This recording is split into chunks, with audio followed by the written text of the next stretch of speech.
Congratulations on the win, congratulations on your personal performance. You always look like you enjoy playing rugby, but today you look like you enjoyed that especially. Yeah, it's class. There's a class build-up in the week, and I've been waiting for this opportunity for so long.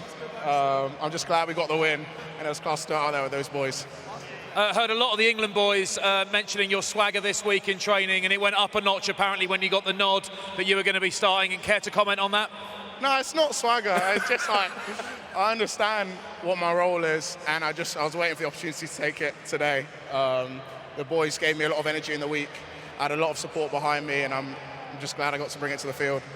In terms of a team to step into as a relatively inexperienced international first start, a team to step into on such a big occasion, do the guys around you, Fordy and co, make it easy? Yeah, mate, it's easy. Like, I think I got 40, over 100 caps, Slady on my outside, Spenny I play with at club, like a plethora of experience around me. So, like, I just had to do my job and then lean on them when I needed to. And I saw there was a little scrap at the end. Was that you? Nah, no chance. I was so tired. Congratulations, Max. Well played. Player of the match. Good man. Appreciate it. A fantastic start to this match. It ended up being a lot tighter than at first it seemed it might. How do you sum that one up?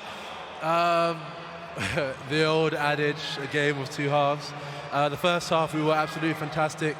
We probably did everything we wanted to do.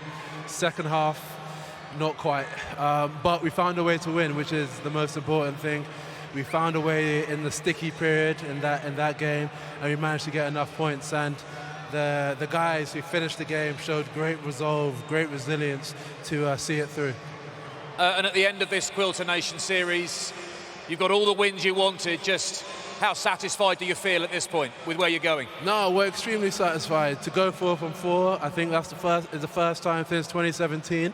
So to do that is pretty tough against some quality sides as we've seen today. So yeah, we're pretty happy. But the good thing is that we've got so much more to go, so much more to improve on. And you know, you only need to look at the game we just played to see that there's loads to improve on. So we'll come back hungry in the Six Nations. And a quick word for Max Ojomoh. First start for England today here at the Allianz Stadium at Twickenham. Player of the match, glittering performance. That's some effort for a young guy. No, he was absolutely fantastic. I said during the week he's got a bit of swagger about him, and he definitely showed it today, so kudos to him. Congratulations, Maro. Thanks very much. Thank you. Steve, first of all, congratulations on the victory. And after a fantastic start, the game ended up being a lot tighter than you probably hoped it might be. So reflect on this victory for us. How do you feel about that? Yeah, well, Argentina are a top quality side and came here with a plan effectively to keep trying to turn us around and make it kick it as far close to our try line as possible.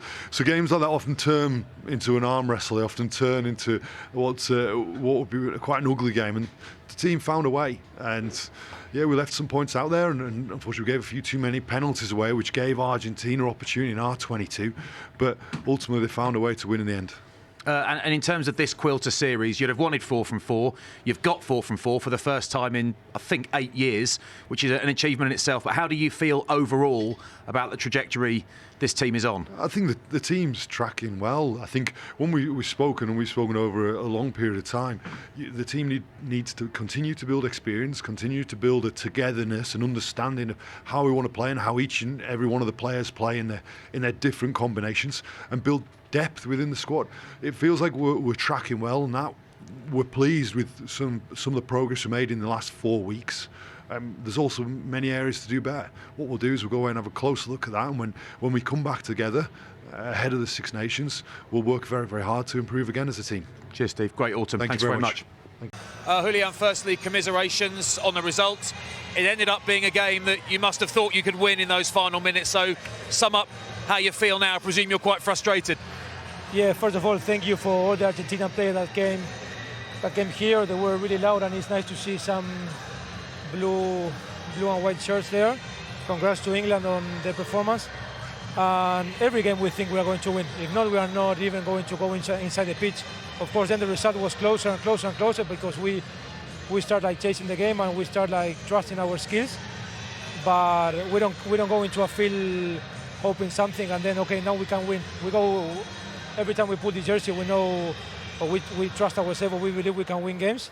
And yeah, we need to be better. And force errors and think we need to be better. But I'm proud of the team, the way that we keep pushing and we keep trying until the end, like we were 5 meters out and we couldn't deliver as we want. But yeah, we play against a quality team as well, and every time they were in our field, they score.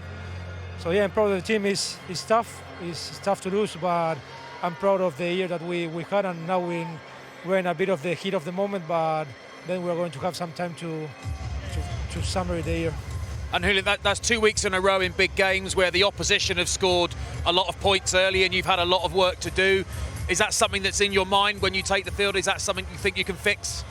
Yeah, of course, we need to fix loads of things. But to be honest, if you see the way that England scored the first half, it was contestable, and they rebound and they score all the length, and then they find open space and they saw it and it's a crossing and they score. So I don't know how much they work to score those games, but when you play against a team like this with the quality they have, every time they make you pay. And then we have like 5 opportunities in their 5, and we drop it almost entering the goal. They hold us up 1, and so we were working, but we knew that if we came out and we trust our skill, we were going to be able to score. Then our discipline needs to be better, but yeah, it's something we are going to need to review.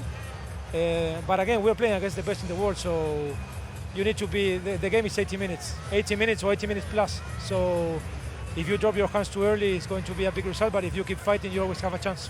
Thank you, Julian. Well played. Thank you very much. Felipe, ultimately a very, very close game that you may feel you could have won in those final minutes. So sum up your reaction at the final whistle now. Yeah, I think, look, yeah, it was close, but I don't know if in the final minutes, I think we missed a lot of opportunities in the first half. We got into the 5 meters 3-4 times and we couldn't score. And against teams that they play the rugby, they play like England, you know, so pragmatic that when you're behind, the score is tough. Yeah, obviously, the last few minutes, it was interesting, like we came back. It's a pity, you know, sometimes when the disloyalty in this game comes into the game and you need to end up the game with 14 because a guy comes disloyalty, breaks the knee of a player, and it's not even checked. So I don't know where it's going. This really, they're so worried about welfare, but not doing too much, you know. I know that you were frustrated about that. We could see that at the time. What do you think they should have done differently? Do you know what they should have done differently when? Well, if it is disloyalty, and it's like it breaks and we have a guy limping, at least he needs to be playing 14 against 14. We can't have we ended up 14 against 15. The guy playing, and so you can tell me what they have to do, because against Wales there was a kick on the head of one of our players, but because they say it didn't have incidents, it didn't touch him, so the consequence was nothing, so it's just a yellow card. Now the consequence is a broken knee, and they did nothing.